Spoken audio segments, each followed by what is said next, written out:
grateful for every single one of us here for honoring their daughter, their mother, their grandmother. Ibanjelwe kwisakhiwo semvaba yamakatolika eBryanston eRhawutini inkonzo yomngcwabo yaseburhulumenteni yejaji engasekhoyo uJaji Yvonne Mokgoro.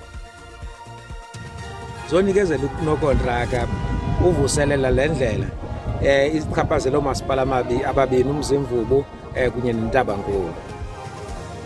Isebe lezothutho eMpuma Koloni liza kuchitha ngaphezulu kwama200 ezigidi zerandi ukuhlaziya isiphambuka sasePhuthe eNtabankulu.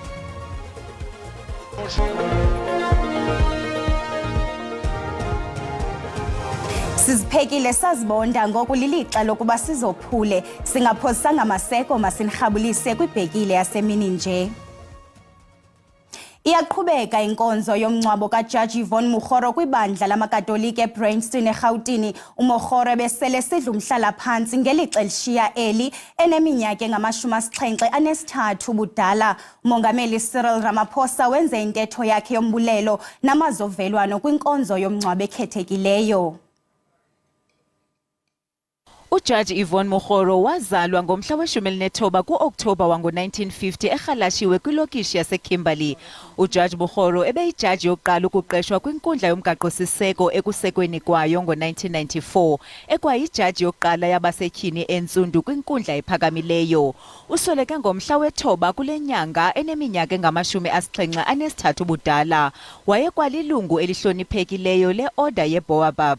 uMongameli Cyril Ramaphosa nguye ozakwenza intetho ephambili. Usekela jaji oyintloko uMandisa Maya uvakalise amazwi.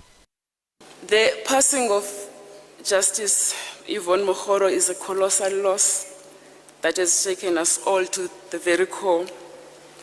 She was not only a trailblazing nurse, teacher, lawyer and judge, but she was also a mother, a wife, a sister, a mentor, a colleague, a dear friend, a gender activist and champion of the rights of women and children, and many other things to many people across the world. uJaji Mokgoro ngexesha lomsebenzi wakhe wezomthetho wafundisa izifundo zomthetho kwiiyunivesithi zaseMzantsi Afrika, eMelika, eNetherlands nase-United Kingdom. Wayekwalilo nelungu lombutho wamanina wamazwe ngamazwe, umbutho wamazwe ngamazwe weejaji zabasetyhini, imanyano yamazwe ngamazwe yamagqwetha abasetyhini kunye nombutho wamagqwetha abasetyhini aseMzantsi Afrika. Ngo-2006 wakhethwa njengegqwetha kwimbali yamagqwetha abasetyhini eMzantsi Afrika. Ulele ukuphumla kwikhaya lakhe lokugqibela. Urhulumente waseMpuma Koloni ubekele bucala imali engange-200 million rand ukuhlaziya indlela kwimeko embi ukusuka kwisiphambuka sasePhuthi ku-N2 ukuya kwidolophu encinci iNtabankulu. Le ndlela imbi ngunobangela weengozi ezininzi kwaye abantu baphulukane nemiphefumlo. Le ndlela inxulumanisa abakhenkethi neenduli ezibukekayo neendlambo zasemampondweni. Le ndlela edlaka-dlaka yayokhiwe ngeminyaka yo-1980 ngurhulumente wephandle lasaziwa ngeTranskei. Kungoku nje le ndlela inemingxunya. Yayibaninzi abantu abaphulukelwe bubomi kule ndlela kwiminyaka engapha kwama-20 edlulileyo. Abahambi ngenqwelomafutha kule ndlela kuyenyanzeleka ukuba baqwalasele. Nangona kunjalo ngoku kubonakala ngathi ubungozi bale ndlela buza kuba yinto egqithileyo nanjengoko ngoku isakhiwa ngobutsha. Zonikezela unokontraka uvuselela lendlela isichaphazelo masipala ababini uMzimvubu kunye neNtabankulu. Kuzawuxhamla abantu izithuba zemisebenzi ngapha koko bazawuphinda baqeqeshwe banikwe ingqeqesho ekwizinga elibhalisiweyo noosomashishini abancinci bazawubhenefitha kule nto. Imali engapha kwesigidi ezawuchithwa ekuqeqesheni oosomashishini abasafufusayo uqinisekisa ukuba baxhamla kwakhweni kwale ndlela.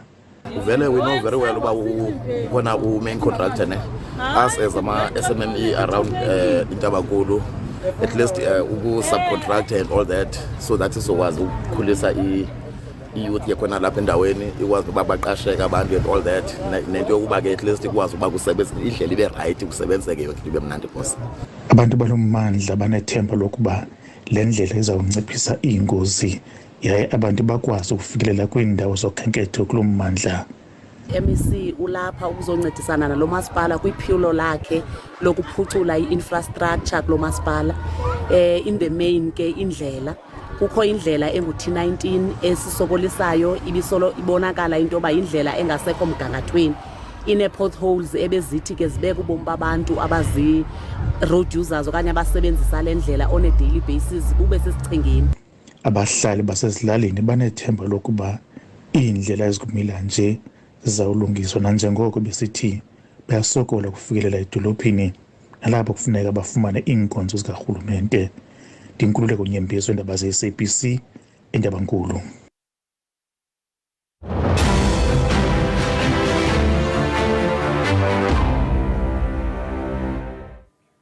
Umgqatso obunkulu baphathiswa Democratic Alliance eGauteng uSoli Msimanga uthi uza kubuyisela ingqiniseko yabatyali-mali xa inokuvotela ukungena eofisini kunyulo lwajikelelo oluzayo. Ethetha kwirali yePhonde Soweto, Msimanga uthe abatyali-mali balindele urhulumente ongazukuphanga imali zolawulo lwelizwe. Kubalwa iintsuku ukuba kugaleleke umhla wonyulo lwajikelele, iDA ibambe umsitho iRiabatsena rally yephondo laseGauteng eSoweto. Umgudu wayo wamaphethelo lo wokuzuza iintliziyo zabahlali baseGauteng kambe ke isebenzise lithuba ukuvuselela ngokutsha ukuzijula kwayo ijacu ekuqubisaneni nolwaphulo-mthetho, urhwaphilizo nentswela-ngqesho.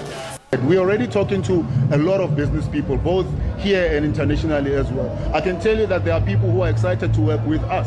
There are people, because we are working with well-renowned scientists and engineers who are working with us on spaces of electricity, on spaces of water, on spaces of roads.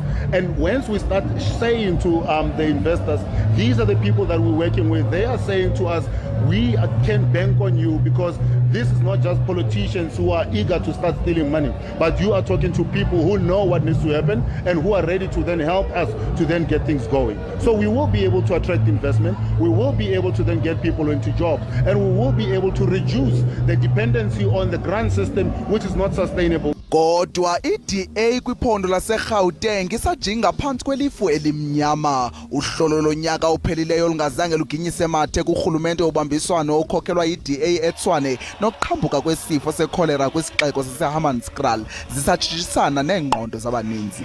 The crisis of the finances today have nothing to do with Solly Msimanga. The ANC in Tshwane under administration in about 2019. And they looted Tshwane. And ever since then we've been trying to rebuild. Abaxhasi baphume bangumbhono mxesibe ukugcwalisa iSoweto Theatre. Abanye baphume kwimimandla ekude efana naseSebo Gang ukuxhasa umgqatswa weliqela kwiofisi yobunkulu baphathiswa. iDA iluchaze unyulo oluzayo lwajikelele njengeliza kuza nenguqu yeliphondo.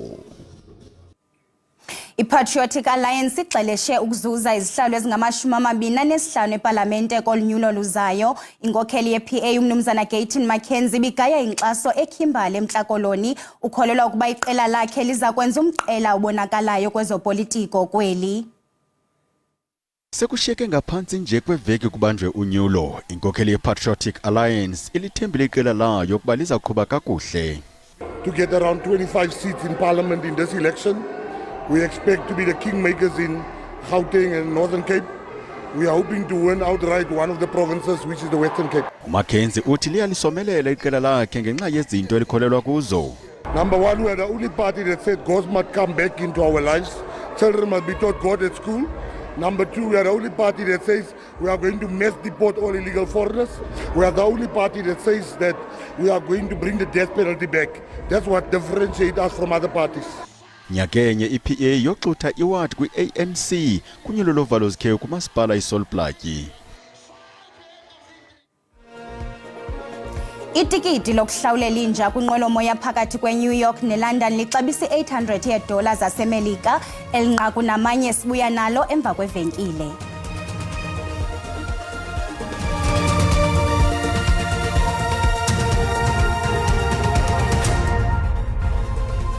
Sinamkele kwakhona kwindaba zelijelo uyakwazi ukubukela kwakhona ezindaba kwijelo le-YouTube uthi SABC indaba zesiXhosa ukanti xa ubukele sicela ucofe ulike ze uba ukamcofa usubscribe sibongoza wenze njalo kwinqaku lokuqala sithe Iyaqhubeka inkonzo yomncwabo kaJaji Yvonne Mokgoro kwibandla lamakatolika eBryanston eGauteng. Mokgoro besele sidla umhlala phantsi ngelixa elishiya eli eneminyaka engama-73 budala. Ukanti abantu baphefumle ngoJaji Mokgoro kwikhasi lethu leWhatsApp. Akwaba umphefumulo wakhe ungalala ngoxolo. Injalo nje futhi uyibekile induku ebandla usisisekelo nesifundo esihle apha eSouth Africa singakumbi kumantombazanyana esakhula ukwenzela bazozithemba nawe ngomso. Ungalala ngoxolo uJaji Mokgoro kodwa umongameli siyamcela ingasangakhankasi athethe ngale ayizeleyo phayana esingcwabeni. Yanga umphefumulo wakhe ungaphumla ngoxolo kwaye uza kukhumbuleka njengomnye wabantu ayewaqinisekisa into yoba umthetho usetyenziswa ngokuhambelana nomgaqo-siseko welizwe. Kwabuhlungu ukuzwa lezi ndaba sengathi umzimba moyela ngokuthula. Ngiyafisa futhi sengathi angabe ibekho enhle okanye isibali esihle. Qinisekisa ukuthi-ke lo khetho osetshenziswayo lokuthula futhi bonke abantu bayamukela imiphumela njengoba injalo. Okwami nje ukuncoma imisebenzi yakho mama kwaye kunga nezinye ijaji zifundile kuye okubalulekile xa ujaji kumele ube namandla uqiniseke ngelizwi lakho lithethayo into yobana ngabana liyamameleka kwaye liyasebenza abantwini. Ndidlulisa amazwi ovelwano kwifemeli yakwaMokgoro yanga umphefumulo wakhe ungalala ngenxeba nabo baphole ngaphakathi ezinhliziyweni zabo. UThixo nguye isiqalo ukuba nguye nesiphelo sobomi bethu. Amen. uJaji Mokgoro uyidlalile ngenene nanganyaniso indima yakhe. Belina lokuqala ukuba kwinkundla yomgaqo-siseko. Wanga umphefumulo wakhe ungaphumla ngoxolo. Inkundla yomgaqo-siseko ilahlekelwe. Phofu kulahlekelwe isizwe sonke ngumama onamava, umama othandayo umsebenzi wakhe. Wanga umphefumulo wakhe ungalala ngoxolo. Umama uJustice Mokgoro ulisebenzele kakhulu ilizwe eloMzantsi Afrika. Makaphumle ngoxolo. Ugqatso lwakhe ulufezile. Wanga umoya kaJaji ungaphumla ngoxolo usebenzele isizwe kusukela ngo-1994 uzoma ngoku. Yanga uThixo angawamkela umphefumulo wakhe nengelosi zezulu ziwamkele ziwufumanele indawo yohlala. Emndenini sesihlotsheni nakubangane bonke wakamama uYvonne abalahlekelwe bodwa nathi sabahlali baseMzantsi Afrika silahlekele kakhulu ngaye engathi umphefumulo wakhe ungaphumula ngokuthula kuthi izinyanya zakubo zonke zimamukele umama uYvonne. Madoda linene lithi isitya esihle asidleli. Yanga ngaphumula ngoxolo umphefumulo wakhe. Nosapho lwakhe liyaba sikhathazeke sonke singuMzantsi Afrika. Umuntu beyithanda amadoda beyimela inyani ethanda into enhle.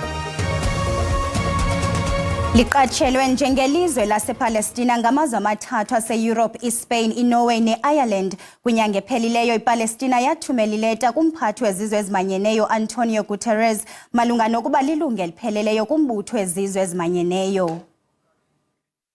Today, Ireland, Norway and Spain are announcing that we recognize the state of Palestine.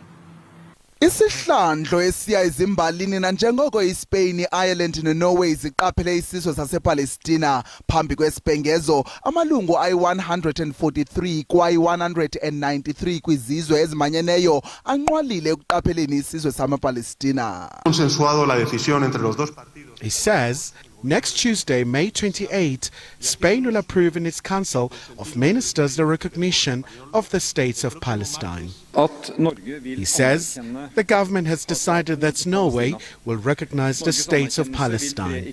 Norway's recognition will come into force as well on May 28. Inkulumbuso yama-Irish ikwathe isisombululo esimiselwe amazwe amabini yeyona ndlela ethembekileyo yokuza noxolo nenkuseleko kwilizwe laseIsrayeli lasePalestina nakuluntu lwamazwe. To the people of Israel, I say today, Ireland is resolute and unequivocal in fully recognizing the state of Israel and Israel's right to exist securely and in peace with its neighbours. Let me be clear that Ireland condemns the barbaric massacre carried out by Hamas on the 7th of October last. Civilians attacked, murdered, hostages taken in the most brutal and terrifying of circumstances, including a young Israeli-Irish child. We call again for all hostages to be immediately returned to the arms of their loved ones. Iqala lezozakuzo lwaseNorway livakalise ngelithi kungundoqo kuba ihlabathi lingabi inkukhu esikwe umlomo kumba umayela nasePalestina. We need to find a way to establish a Palestinian state that is being recognized not only by Israel but by the whole international community. Inkqubo zakutshanje zizana njengoko imikhosi yakwaSirayeli ikhokele uhlaselo kumantla nakumazantsi aseGaza nokukhokelele kwimfuduko yamakhulukhulu amawaka abantu kwabangela nomqobo ovalele uhlangulo loluntu. Abasemagunyeni asePalestina naseHamas balwamkele uqatshelo lwesizwe sasePalestina ngalamazwe mathathu. Ngomgqibelo umhla wama-25 kule nyanga kaCanzibe lusuku olubekelwe bucala ukubhiyozela ilizwekazi Afrika emva kokuba iinkokheli zamazwe aseAfrika zaseka i-OAU eseyibizwa ngokuba yi-AU e-Addis Ababa eTopia ngo-1963. Ukutshayelela olusuku lelizwekazi Afrika sikhwebe ugqirha Nomcebo Mthembu we-Indoni esivileyo ukuba ngolusuku lwaseAfrika Indoni iza kutikitya isivumelwano sokuqondana nendlu yenkokheli zomthonyama. Gqirha Mthembu siyakwamkela ezindabeni khawusixelele ngokubaluleka kokutikitya esi sivumelwano nenkosi ngosuku olubekelwe bucala ukuhlonipha ilizwekazi Afrika. Ngiyabingelela kuwena Mthembukazi, ngibingelele nobonke futhi ababukela emakhaya. Mthembukazi lolu suku le-Africa Day kuthi ezama-Afrika usuku olubaluleke kakhulu ngoba lolu suku lapho kufanele sikhumbuzane ngokuthina nobuzwe bethu ezama-Afrika. Hayi nje kuphela ukuba sithethe ngenkcubeko nama-cultures ethu kodwa futhi thathe nangokuthi thina ezama-Afrika lento okuthiwa i-brand Africa kubaluleke kanjani ukuba thina sihlangane ukuze izwe kube yithi sibadayisela yona le brand yethu. Thina-ke as Indoni kulolu suku luzobe lusuku oluyingqayizivele ngoba sizobe sisayina isivumelwano phakathi kwethu as Indoni. Njengokuyazi nje Indoni ikhuluma ngamasiko but kakhulukazi kubantu abatsha. Ngoku sizobe sisayina i-agreement nendlu yamakhosi because as wazi Thembukazi indlu yamakhosi yibo abanikazi besiko and nathi as Indoni xa sifundisa ngesiko kuhle ukuba indlu yamakhosi ibe khona eduze kuze nezinto esizifundisayo zibe nesidima sokuthi izindlu zamakhosi ziyavumelana nalento esiyifundisayo futhi kuyona into. Ngaphandle kwenkosi ezilawula emaphandleni ingaba nina zinjongo zokusebenzisana nesebe lemfundo esiseko nanjengoko intetho isithi bagotywa besebatsha? Kakhulu Thembukazi, khumbula ukuba thina kwindoni sithatha abantwana from iminyaka eyi-12 kuya ku-25 abasuke besebatsha ngempela lapho sibagoba khona kubafundisa nje hayi ngokwesintu but also nokuziphatha nenhlonipho then ke sibafundise nokwazi ukuhlonipha omunye. So yebo education empeleni pha kwi-Indoni Cultural Village ikhona lapho abantwana bezokwazi ukuba bafike bezofunda ngazo zonke izizwe hayi ngesizwe sakho nje qha but uzofunda nangezinye izizwe ngoba xa usufunda nangezinye izizwe iqhamuka lapho-ke into yokuba sihloniphane singacwasani. So education nangoku kunezikole esizizobaletha pha kwi-Indoni Village ukuze bezokwazi ukuthi bafunde ngalento bayithetha kuba yini social science tontoni but kakhulukazi nje ukuba bafunde ukudla kwethu umizimba kwethu izithethe zethu ezabantu abamnyama because iqala lapho into ukuthi masihloniphane lento abathi ngesilungu ntoni na social cohesion iyona-ke qho leso lesiyenza pha kwi-Indoni Village. Gqirha Mthembu, imfundiso yendoni isekelwe kakhulu kukuziphatha kakuhle kwabantwana ingakumbi abangamantombazana. Ingaba niyafikelela nakumakhwenkwe? Oh yes, kakhulu Thembukazi. From I think ngoku sina 6 years amakhwenkwe siwafakile. Before babevele bekhona amakhwenkwe kwizikole zendoni.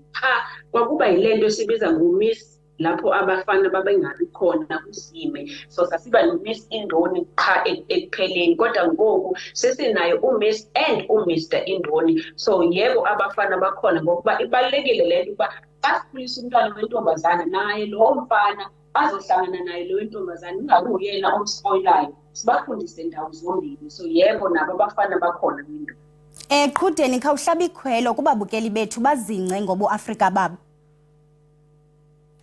Kubalulekile sisi ukuba not just le-Africa Day but nanini na thina zama-Afrika masibumbane futhi sizidle ngokuba singobani ngoba if thina we don't do that abantu bangaphandle yibo abazoza apha badayise lento esiyiyo kube yithi siyithengayo kanti le brand Africa benithetha ngayo kubalulekile ukuba xa sizwisana thina sisodwa kube yithi esizoyidayisela amazwe ngaleyo ndlela sesiyisa standard sokuba thina singobani let alone ukuba nabantu siyabafundisa ukuthi thina singabobani nenkcubeko yethu.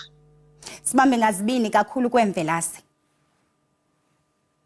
Ngoku masicaphula amaqabantshintshi ezithe zaqaqamba kwihlabathi siziqale eMexico.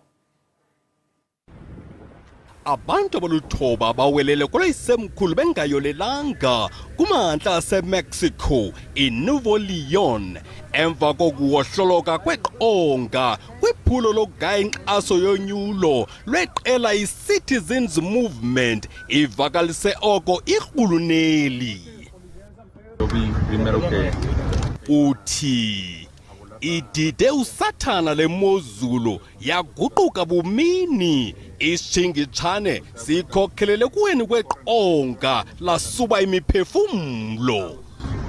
Le rhuluneli ikwabongoze abahlali bazivalele ezindlwini ngenxa yemozulu emaxongo. Kwaqu kwisiqithi iNew Caledonia umongameli Emmanuel Macron waseFrance ugalelekile kwesi siqithi ngelokungqubanisa inhloko nabahlali ukuzingela nasebumnyameni sisombululo. Siziqongqotha njalo ezasemini nje sithi ngxe imozulu asinayo mawethu ukanti siyabuya kwakhona ngentsimbi yesixhenxe ngokuhlwa de kube lilixelizayo kamnandi into zakuthi.